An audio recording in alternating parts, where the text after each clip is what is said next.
people on Earth, 1.1 billion do not have access to safe, clean drinking water.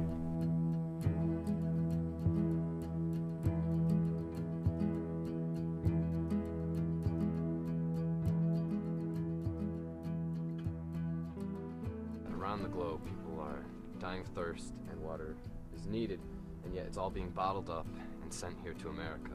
The UN estimates that it would take $30 billion a year to provide clean drinking water to the world, but in the US alone we spend $90 billion on bottled water a year. Left bank, I'm waiting for someone to be my friend. Outside, traffic's running slow. Why do we take water that is in someone else's country and we privatize it so that they can no longer have access, but we can have plentiful access? It just seems like we make it more of like a commodity. Locals shouldn't have to be buying water from Coca-Cola company.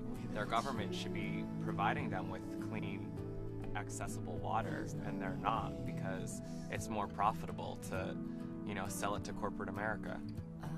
From 500,000 to 7 million people get sick per year from drinking tap water. Dasani, purified water, enhanced with minerals for a pure, fresh taste. A product of the Coca-Cola company. Water is a $400 billion global industry, the third largest behind electricity and oil. But whether or not you pay $1.29 or $2.19, really it's about the label.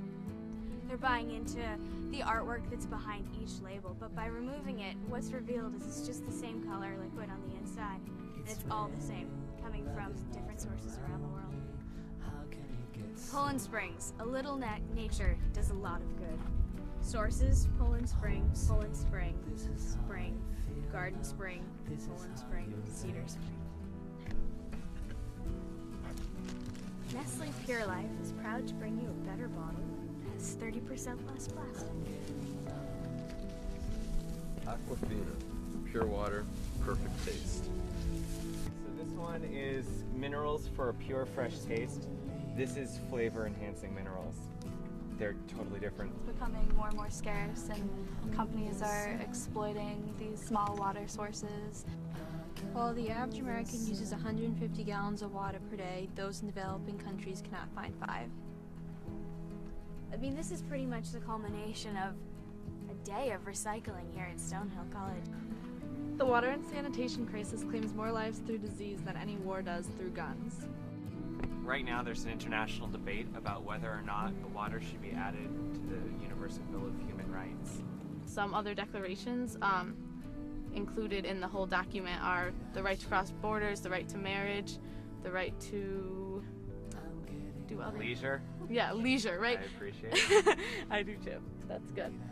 Education is another important human right. It's kind of funny that it's not actually admitted to the Declaration yet, because how can we even have other rights if we don't have water? Because that lets us exist and lets us exercise those other rights.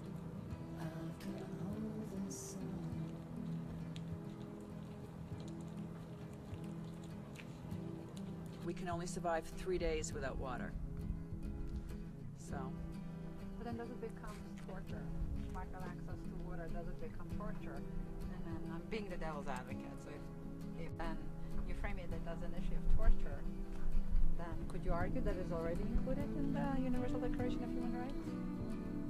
Why do we feel the need to explicitly state that water is a human right when you can't live without it?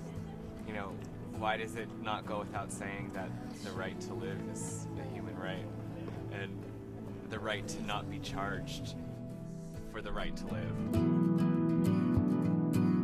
I can hold the sun.